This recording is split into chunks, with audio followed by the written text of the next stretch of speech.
안녕하세요. 저번 시간에 HLB의 외국인 수급을 HTS에서 다운로드 받았습니다. 주가도 마찬가지로 다운로드 받을 수 있습니다. 여기 hlb.csv 파일은 예전에 다운로드 받아놓은 HLB 주가 데이터입니다. 한번 열어보겠습니다. import pandas spd df는 pd with csv hlb.csv encoding은 cp949.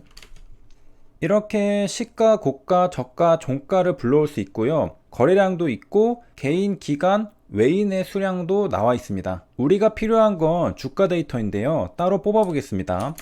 df는 시가, 고가, 저가, 종가. 이렇게 주가 데이터만 뽑을 수 있습니다. 일자도 포함해 주는 게 좋겠네요. 그리고 여기에서 콤마를 없애주고 스트링을 인트로 바꿔줘야 합니다.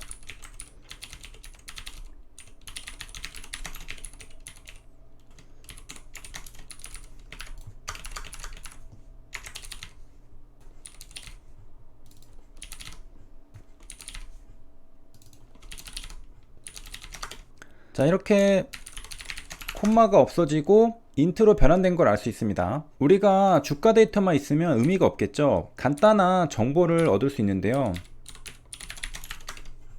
이렇게 민값도 구할 수 있고요. 사분위수도 구할 수 있습니다. 대략 고점 부근, 저점 부근을 알 수 있죠. 물론 과거 데이터를 토대로 계산한 결과값들입니다. 미래는 어떻게 될지 모르죠. 하지만 우리가 이동평균선을 그려보듯이 사분위수도 파악해 볼 수는 있습니다. 이렇게 HTS에서 HLB 주가 데이터를 다운로드 받아서 아주 간단한 분석을 해보았는데요. 이 방법에 단점이 있습니다. 뭘까요? 바로 HTS에서 주가 데이터를 다운로드 받아야 한다는 것입니다. 이번 시간에는 HTS를 거치지 않고 곧장 주가 데이터를 다운로드 받는 방법에 대해 알아보겠습니다. 간단한 코드로 주가 데이터를 불러올 수 있습니다. import finance data reader sfdr df는 fdr data reader symbol 028300.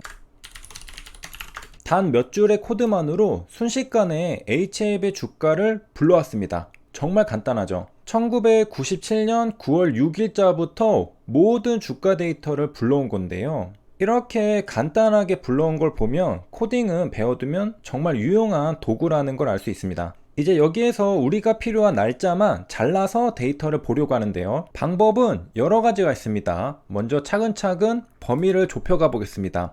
2020년부터 데이터를 보려고 하면 여기에 이렇게 추가해주면 됩니다. 그러면 2020년 1월 2일부터의 주가 데이터를 볼 수 있죠. 그리고 그래프도 그려볼 수 있습니다. HLB의 주가 그래프를 이렇게 손쉽게 볼 수 있죠. 끝 데이터는 어떻게 되어 있는지 볼까요? 9월 29일까지의 주가 데이터가 있습니다. 만약 우리가 9월 28일까지의 주가를 보고 싶다면 이렇게 입력해주면 됩니다.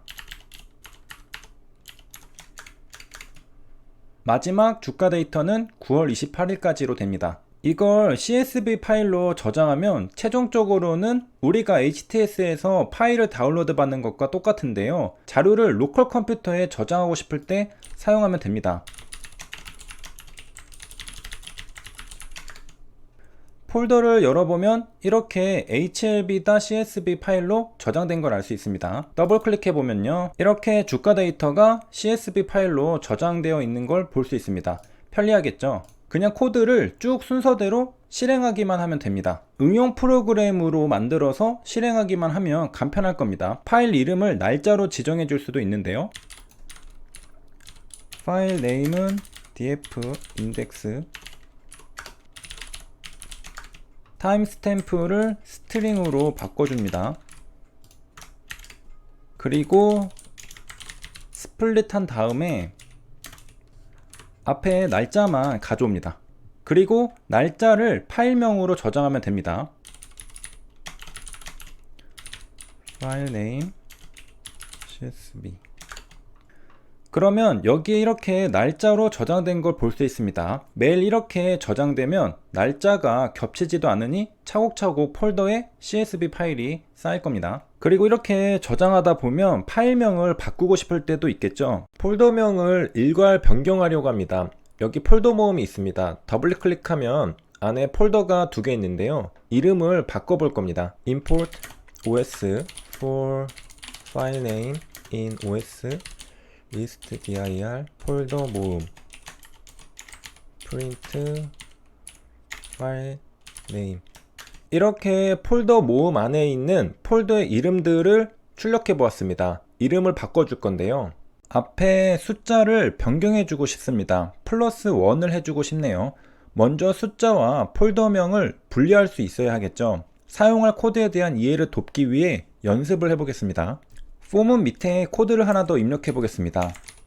print file name split 숫자와 폴더명이 분리되었습니다. 그리고 0을 출력해보면 숫자만 나오고요.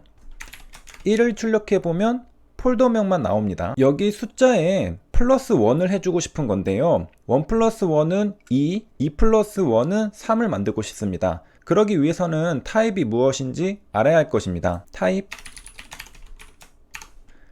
입력해주고 출력합니다. 스트링이죠. 인트로 바꿔줘야 할 겁니다. 간단한데요.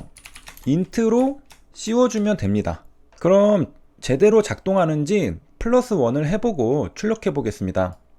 타입을 지워주고요. 대신에 플러스 1을 추가합니다. 그러면 이렇게 1 플러스 1은 2, 2 플러스 1은 3이 만들어진 걸 볼 수 있습니다. 여기에 폴더명을 그대로 입력하면 앞에 숫자가 바뀐 새로운 폴더명이 완성됩니다. 숫자와 폴더명을 다시 합칠 건데요. int와 스트링은 더하기가 안 됩니다. 그래서 다시 스트링으로 바꿔주고요. 복사, 붙여넣기 하고 1로 바꿔줍니다. 중간에 언더스코어도 더해주면 됩니다. 출력해보면 앞에 숫자가 바뀐 폴더명이 나옵니다. 앞에 10을 더해보겠습니다. 프린트를 지워주고요. 이 자리에 os.rename 함수를 입력해줍니다. 주의할 점은 경로를 잘 설정해줘야 합니다. 폴더의 위치를 입력해줍니다.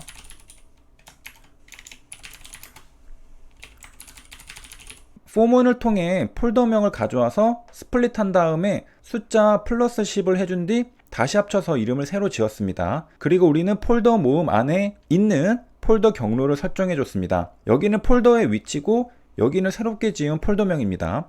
실행해 보겠습니다. 그러면 이렇게 11 폴더명, 12 폴더명으로 플러스 10이 된 폴더명을 볼 수 있습니다.